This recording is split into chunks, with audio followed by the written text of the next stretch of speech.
Her true story from Louisiana. My adopted son said, "You eat and sleep, that's all you do." So I quietly left and sold the cabin he thought was his.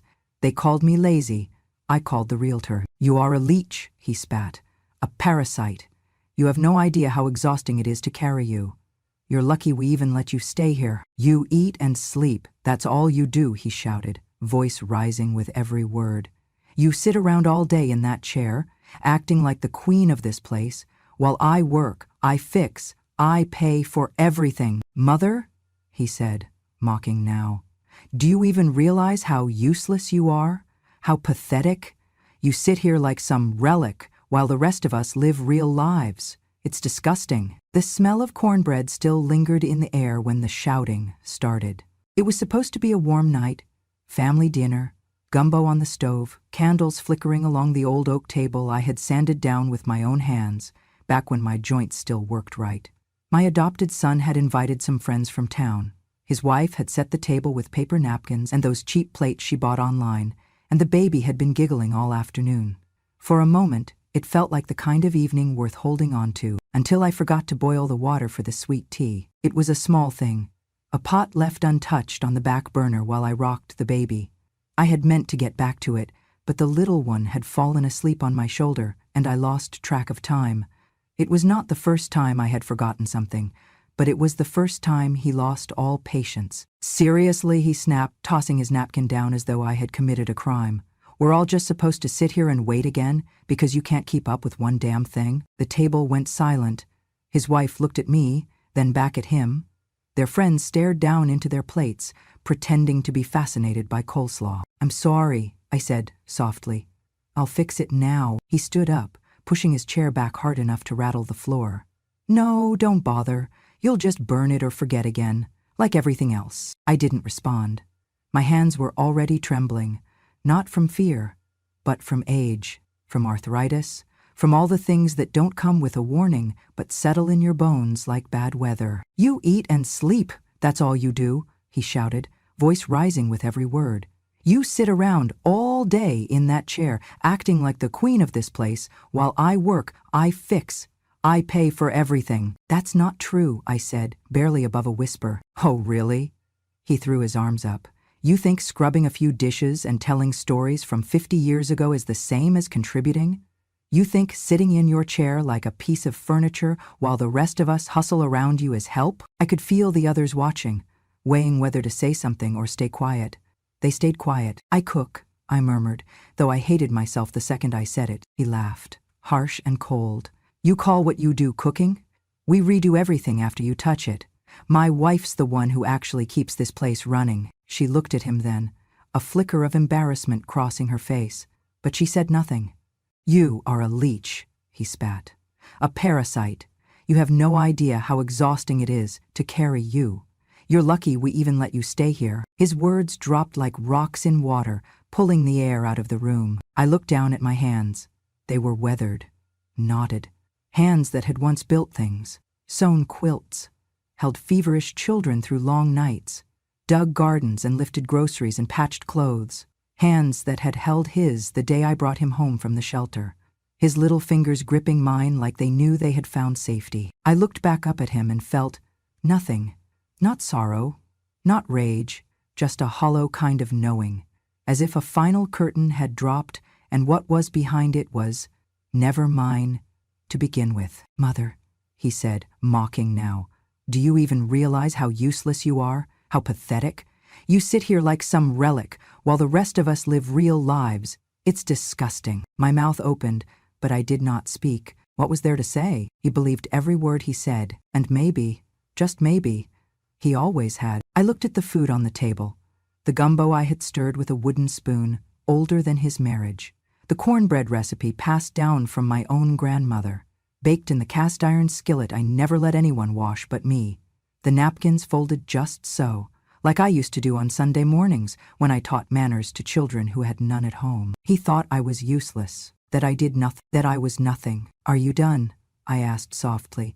He blinked, caught off guard. "I just want to know if you're done shouting in front of your friends, because the cornbread's gonna get cold." He opened his mouth to say something else, then closed it again. Maybe it was the way I looked at him. Maybe it was the way I stopped shaking. I stood up slowly. My chair creaked, my knees ached. But I stood tall. I did not cry. I did not argue. I looked around the table, at all the faces that refused to meet mine. Then I turned to him and said, "Thank you for your honesty." He rolled his eyes, but I meant it, because now I knew what he saw me as, knew what I had become in his eyes. And once you know that, you can stop pretending. I picked up my plate, walked it to the sink, rinsed it, dried it, put it away. Then I walked past him, past the table, past the room full of silence, and I went to bed. Not because I was tired, but because I had work to do in the morning. Real work, the kind that would change everything. Long before that dinner, before the shouting and the shaking hands, before he grew into a man who forgot how he arrived at my door, I was just a woman with a broken heart and a dream no one thought she could afford. My husband died young. A stroke, sudden and merciless, took him one summer morning while he was fixing the porch steps. One second he was muttering about the warped wood, the next he was crumpled on the ground with a coffee cup still half full beside him. We had no children, no real savings, and no backup plan. Just each other. And then, just me. I kept going because I had to.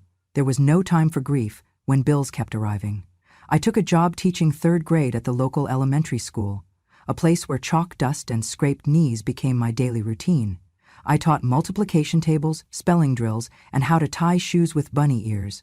I smiled through parent-teacher conferences, wrote lesson plans late into the night, and corrected grammar with the same care a surgeon gives to open heart. But when the sun went down, I switched roles. My second shift began at the loom. I had learned weaving from my grandmother, a woman who spun magic from thread in a tiny kitchen behind the cane fields. I revived her patterns and sold table runners and wall hangings at craft fairs and farmers markets. Every dollar I made from weaving went into a tin box I kept hidden beneath the floorboards of our old duplex. $1 here, 5 there, until years later, it became enough for land. It was just an acre and a half of rocky soil and pine needles outside Shreveport. No plumbing, no power. But when I first stood on that hill and watched the morning fog rise from the trees, I felt something stir in me that had been silent for years. Hope. With my savings, I hired 2 young men from church to help cut trees. They used handsaws and calloused palms, while I brought lemonade and hammered nails with all the strength arthritis would allow. The cabin came together slowly, one beam at a time, one wall against the wind. I was there for every plank laid, every window fitted, every coat of sealant that kept the rain out. I chose the wood-burning stove myself, stained the porch railings with a brush that kept slipping from my fingers. I even laid the stone path from the front steps to the little garden where rosemary and wild mint grew without permission. That cabin wasn't just a shelter. It was proof that a woman left alone could still build something solid, something permanent. And then came the storm. Hurricane Katrina tore through Louisiana like a scream. I remember watching the news and thinking, "Dear God, help them." I could have stayed home, stayed safe, but I did not. I packed blankets, food, old coats, and drove south with the volunteer crew from our church. We ended up at an emergency shelter in Baton Rouge, full of people too stunned to speak and children too scared to cry. That is where I saw him. He was 7 years old, sitting alone in a corner with his knees pulled to his chest and a stuffed bear soaked from the rain clutched tight against his ribs. His clothes were too big, his eyes too quiet, and there was no one calling his name. I asked around. No one knew whose he was. Someone thought he had come in on a bus from New Orleans, alone. The paperwork was a mess. The volunteers were overwhelmed. I sat beside him, slowly, and asked his name. He whispered it. I asked where his parents were. He didn't answer. Just pulled the bear closer and stared at the ground. Something in my chest cracked open. Maybe it was instinct. Maybe it was memory. Maybe it was just that I had space in my car and room in my heart. But I brought him home. At first, it was temporary. That's what I told myself. A few weeks until the system figured things out, until the paperwork caught up. But weeks became months. The paperwork never came. And one day he called me Mama. That was the only permission I needed. I adopted him legally a year later. The judge asked me if I understood the responsibility. I nodded, not trusting my voice. I gave him my last name, enrolled him in school, sewed his Halloween costumes, saved for his braces, put a star beside his art on the fridge, cried behind the door when he had nightmares, and held his hand when he scraped his knee falling off the porch I built. He loved the cabin, called it our house, ran barefoot across the floor I had sanded, built pillow forts in the living room, hung string lights across the front porch for Christmas every year, even when we could only afford one string. It was never meant to be just mine anymore. It was his too, or so I thought. But years change people. The little boy with the bear turned into a man with demands.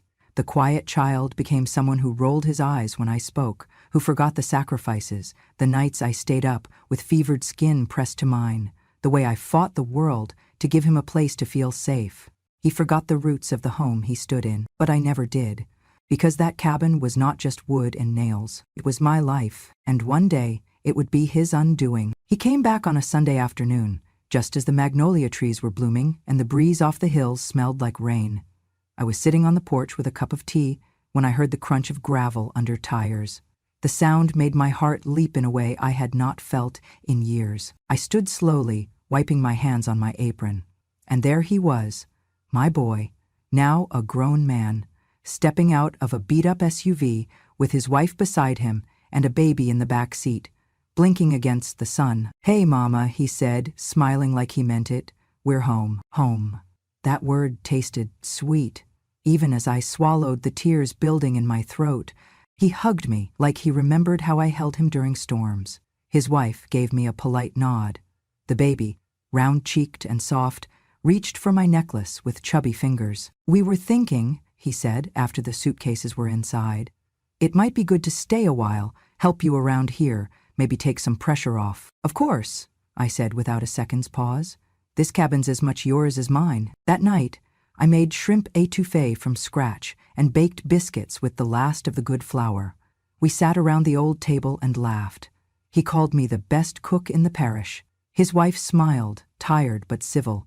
The baby cooed between spoonfuls of mashed sweet potatoes. After they went to bed, I stood in the kitchen, hands resting on the counter, heart warm. I had thought my days of caring for others were over, but here they were, my family, under my roof again. The next morning, I got up early to clean out the spare room, washed the sheets, wiped the windows, bought a new mattress with my savings because the old one sagged too much.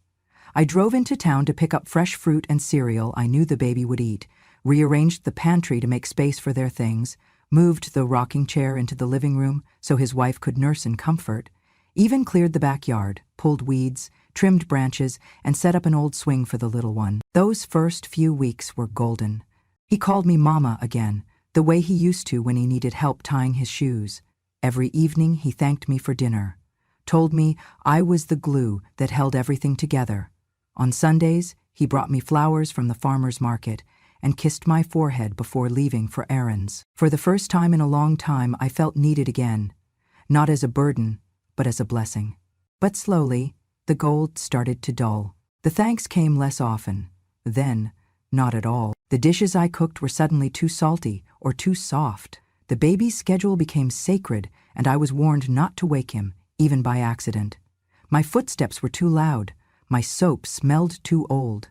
The towels I folded weren't fluffy enough. One night, while clearing the table, I overheard his wife on the phone in the hallway.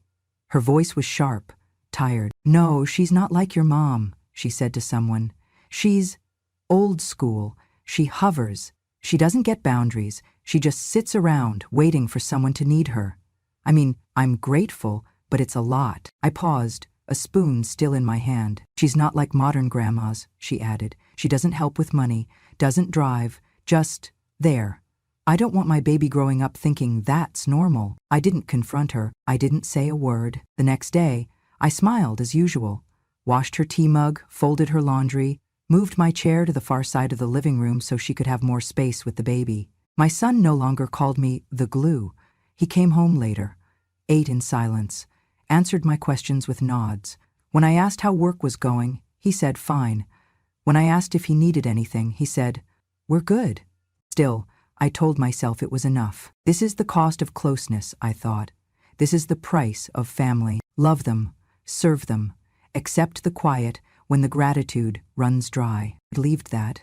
for a while, until the day the quiet turned into something else, something sharper, something that would cut deeper than I ever expected. It started with a blanket, a soft yellow one I had crocheted myself during long evenings by the fire.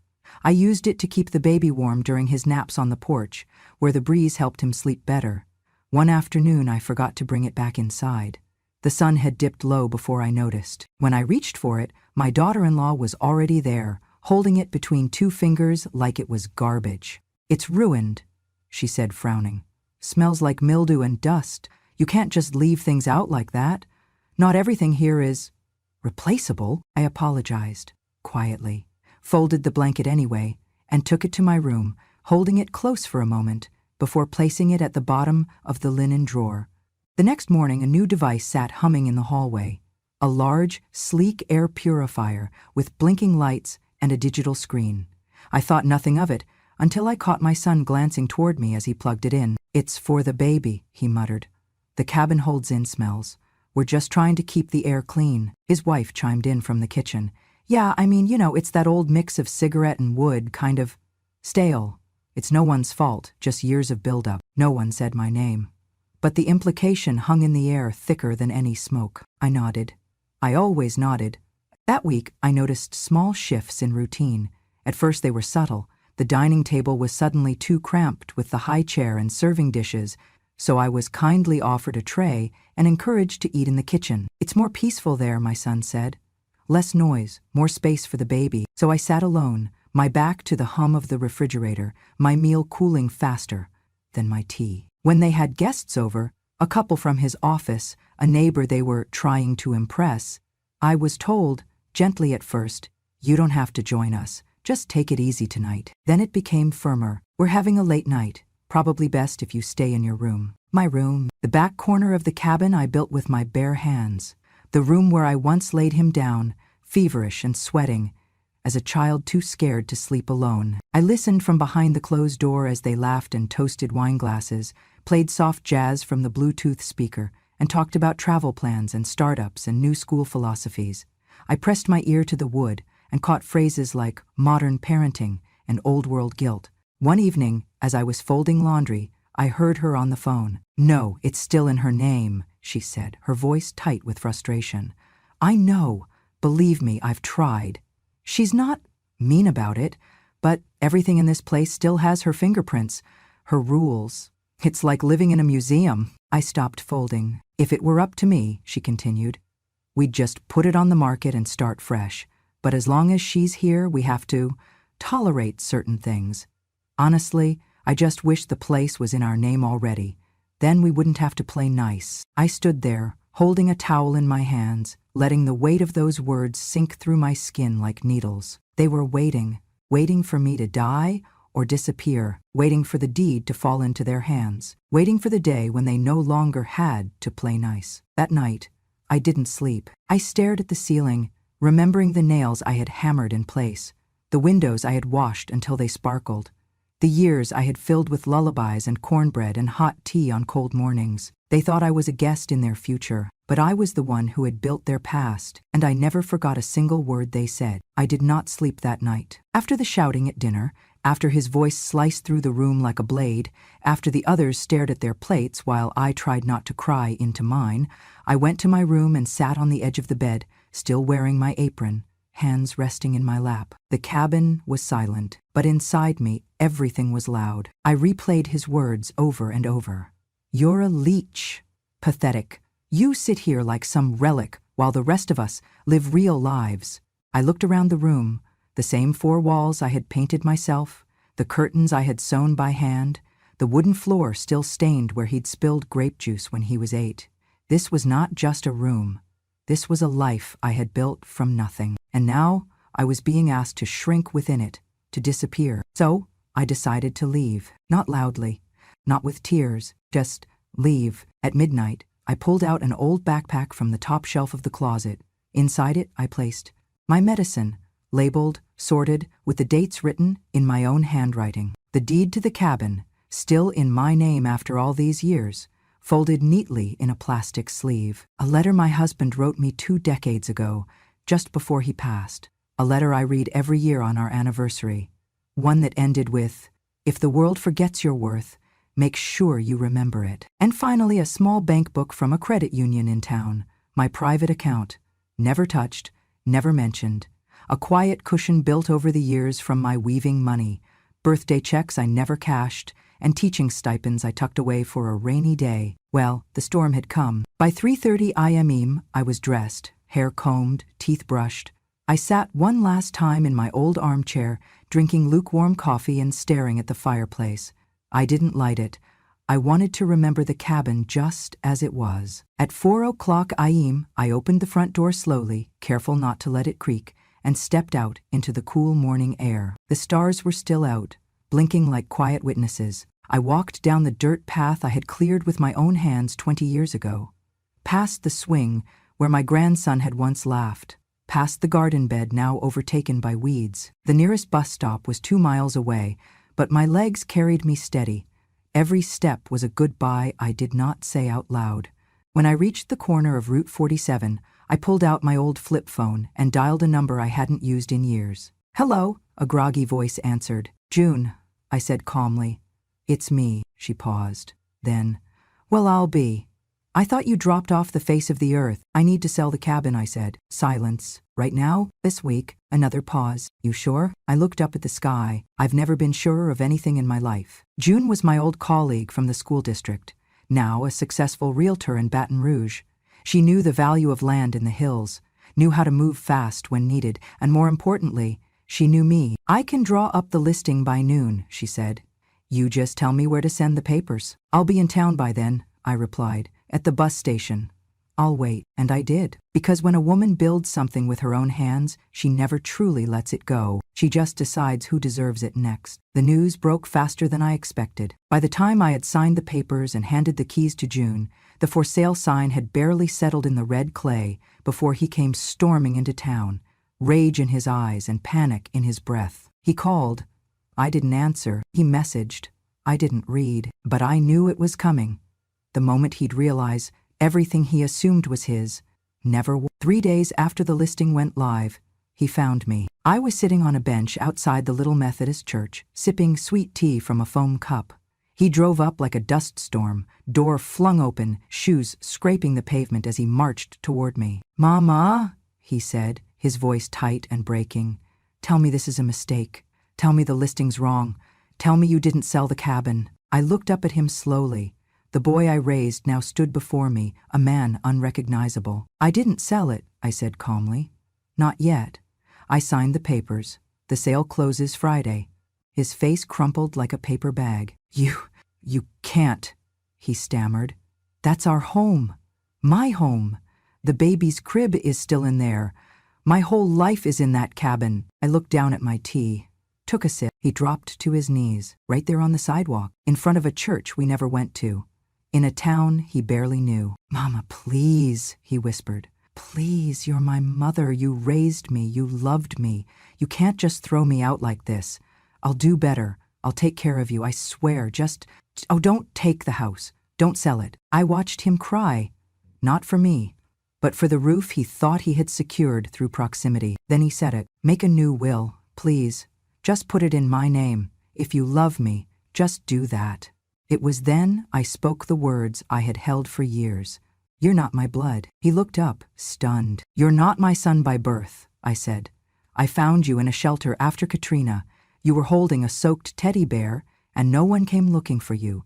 I took you home because you needed someone, not because I owed you anything." He shook his head slowly, his mouth open, but no words came. "I loved you like a mother," I continued, "and I don't regret that, not a day. But love doesn't mean debt. And it doesn't mean silence while I'm insulted in my own home." His lips trembled. "Mama, no," I said, standing now. "You called me lazy, said I was a burden, sat by while your wife mocked the way I smell, the way I walk, the way I live. You tried to erase me while standing on the floor I built." "I didn't mean it," he whispered. "Yes, you did," I said, without anger. "And that's what makes it worse." He stayed kneeling as I walked past him, slow but steady. I didn't owe him a home. I had already given him a life. He cried, right there on the sidewalk, as if the pavement might swallow his shame. But no one came to rescue him. not even the God whose house we stood in front of. After I walked away, I heard from June that he'd tried to contact the buyer, begged for a second chance, claimed there had been a misunderstanding and that the property belonged to his family. She showed him the deed, the name etched in black ink that had never changed in over 20 years. No amendments, no co-signers, no surprises, just the truth he had ignored for so long, finally staring him in the face. He went home to what was still, for a few more days, the cabin. His wife exploded when he told her, accused him of being a fool, of not locking things down years ago. She ranted about promises, about sacrifices, about how she never would have moved there if she knew it was temporary. They may lie to themselves, June told me, made a whole life on land that wasn't theirs. Meanwhile, I was already settling into my new apartment, a modest one-bedroom unit above a florist's shop, just 3 blocks from the town library. The window overlooked a little garden where butterflies came every morning. The furniture was second-hand, the kettle a little dented, but the piece, that was brand new. No doors slammed here. No one muttered under their breath when I forgot something. No one rolled their eyes when my joints creaked or when I asked to hear a story twice. Here, I could just be a person, not a burden. A week after the sale closed, he received an envelope by mail, official, unfeeling, notarized. Notice to vacate within 30 days. He called that night, 4 times. I watched the phone light up on my bedside table and let it ring. He sent texts. Please, Mama, pick up, please. We're scared. Where are we supposed to go? I'll do better. I'll change. I swear I will. I'll take care of you. Like I should have before. I read them once, then turned off the phone. Not because I hated him, but because I had already given him every word I ever owed him. Silence at that point was the only thing left, with weight. They stayed in the cabin until the very last hour, packed in a panic, left dents in the walls, scuff marks on the floor. June said when she arrived with the new owners, the place felt hollow, not from being empty, but from having never been truly appreciated. He looked like a ghost, she told me, like a man trying to climb out of a grave he dug himself. I didn't ask for more. I didn't want revenge, just quiet, and quiet, at last I had. I mailed it on a Wednesday, a simple envelope, no return address, handwritten on a square of parchment I had saved from a stationery set my husband gave me the year before he died. Inside was just a folded note, no signature, no lecture, no emotion, just the truth. You said I was useless. Now you'll have to find somewhere more valuable to live. I addressed it to the old cabin, knowing they'd be long gone by the time it arrived. That was the point. The message wasn't meant to be read with witnesses. It was for a moment when the echo finally settled, when their shouting had stopped and the empty room spoke louder than I ever did. Let them open it in silence. Let the silence explain what I no longer needed to say. That morning, I brewed myself a cup of black tea, strong, with a touch of honey. The old kettle hissed just the way I liked. I sat by the window of my new apartment, curtains open, birds darting between flower boxes, the distant hum of a sleepy town below me. In my lap was the letter, the one from my husband. It was written on lined paper, creased at the corners, faded just enough to carry the weight of time. I had kept it in a velvet pouch at the back of my drawer, alongside baby pictures and receipts for things that no longer mattered. If you're tired, let go. You are not meant to carry someone else's life forever. He had written that the year before he passed, after he got sick, when he started noticing how my smile faded in the shadow of obligation. He saw me then, really saw me, even when I was pretending to be stronger than I was. For years, I ignored his words. I told myself love meant endurance, that motherhood, real or chosen, was a vow that could not break. But there comes a time when endurance becomes erasure, and I had disappeared long enough. So I read his letter again, folded it neatly, placed it in the center of the table, beside my tea and a plate of toast with plum jam. Then I picked up my fork. It was a simple breakfast. No fancy dishes, no baby crying in the background, no insults, no reminders of all the ways I did not measure up. And for the first time in 30 years, I ate without apology. I ate without shame. I ate without feeling like a burden. No one sighed when I took my time. No one criticized the way I buttered my toast. No one asked me to make myself smaller, quieter, less inconvenient. The quiet was not lonely. It was freedom. And as I sipped the last of my tea, I looked out at the clouds stretching over the rooftops and whispered to no one in particular. This is mine, not the building, not the view, but the peace I built from broken wood and stolen time. The peace I chose, finally, after all these years of choosing everyone else. And in that little kitchen, with the sun catching the edge of my saucer, I did not cry. I did not miss them. I did not wish they had stayed, only wished I had left sooner. If you've stayed with me till the end, thank you. This wasn't a tale spun for drama. It wasn't something crafted out of fiction or made to fit neatly inside a headline. This was a memory, a truth, one of those deep, slow truths that lives in the bones long after the bruises fade. You see, people think silence means surrender, that if we're quiet we must be weak, that if we forgive it means we'll forget. But no, silence is where we gather our strength. And forgiveness? Forgiveness is just what we do for ourselves before we shut the door. I didn't leave that cabin to hurt anyone.